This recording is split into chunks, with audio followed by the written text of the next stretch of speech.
si la forma en la que están presentados esos artículos inhiben o propician las formas organizacionales. Entonces, por ejemplo, el veto, para pensar como ingenieros constitucionales, ¿qué les parecería, por ejemplo, es solamente un experimento mental? ¿Qué les parecería si eligiésemos, si en México reconociésemos de los muchos problemas que tenemos, digamos, fundamentalmente la pobreza, y eligiésemos una agenda de política pública, o tal vez hasta un ombudsman, un defensor, que se encargue de llevar a cabo una agenda radical contra la pobreza? Pero en lugar de dejar la estructura de vetos y de secuencias como están ahorita, a donde una propuesta debería de conseguir, por ejemplo, la aprobación de 2/3 partes de la Cámara, después la aprobación de las legislaturas locales, etcétera, ¿qué tal si invertimos, diría un abogado, la carga de la prueba? ¿Qué tal si invertimos el veto? Y decimos, esta plataforma de política pública pasa a menos que el Congreso me coloque un veto de 2/3 partes.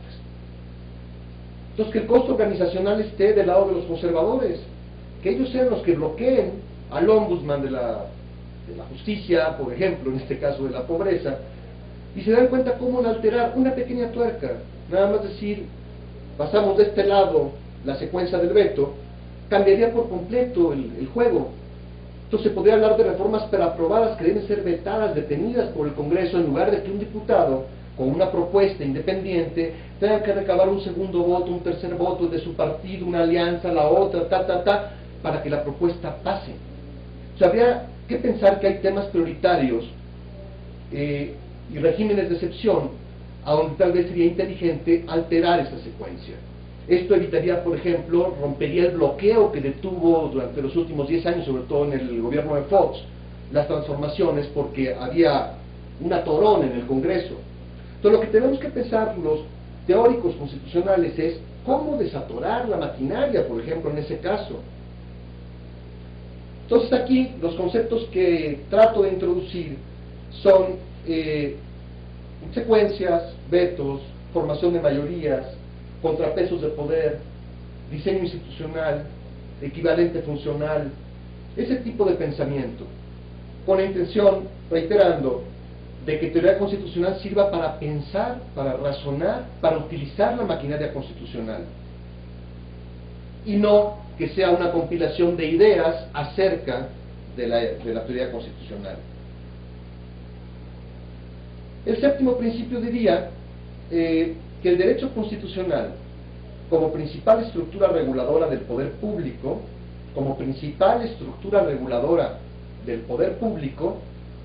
tiene como misión fundamental proveer de estructura, unidad y permanencia a los conductos institucionales que optimicen el nivel de energía política en el sistema.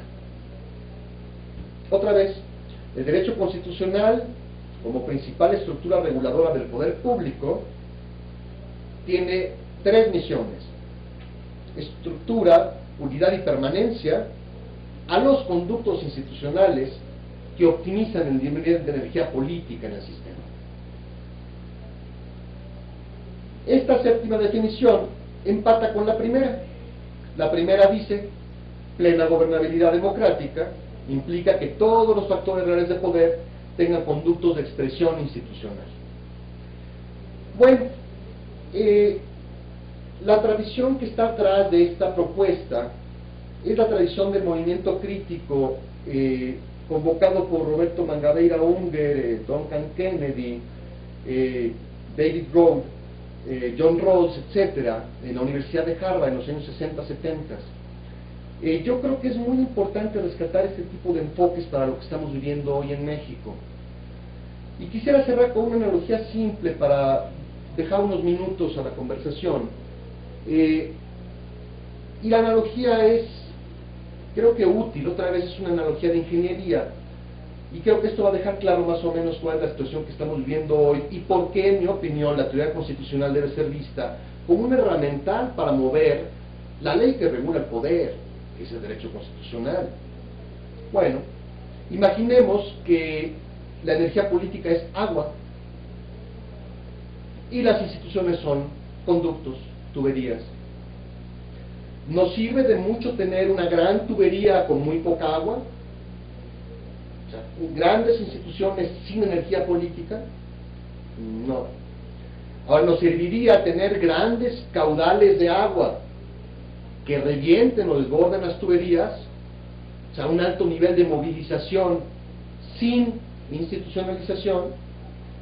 Bueno, pues el nivel radical de reventar la tubería pues es una crisis como la que se está viviendo, crisis de legitimidad tan graves como la que están viviendo hoy en el mundo árabe, y revisiones que se están viendo en otros países del mundo, incluido el nuestro.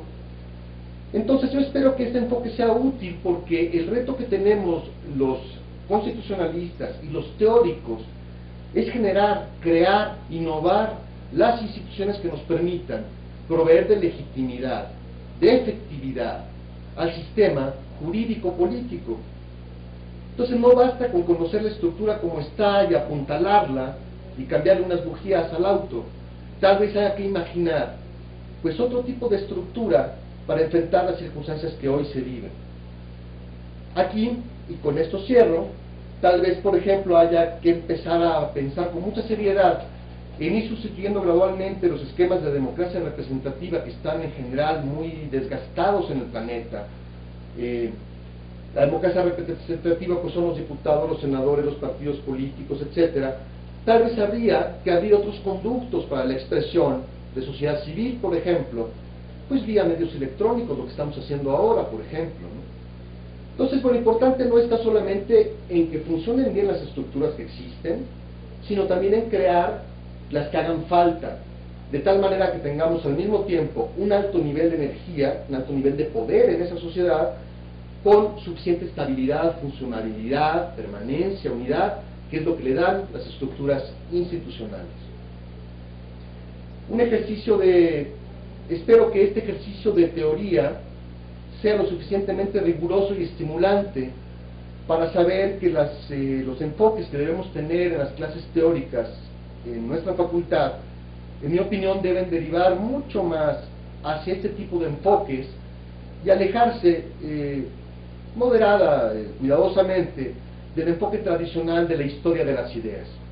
La historia de las ideas, tanto de la teoría del derecho como la teoría de la ciencia política, la teoría de la constitución, etcétera, pues es un repertorio útil para la reflexión, pero a final de cuentas, yo creo que es muy importante que la teoría del Estado, teoría de la Constitución, filosofía del derecho, nos provean de este herramental teórico para cuando enfrentemos las formas institucionales concretas, pues sepamos cómo funciona la maquinaria y hacia dónde se puede llevar.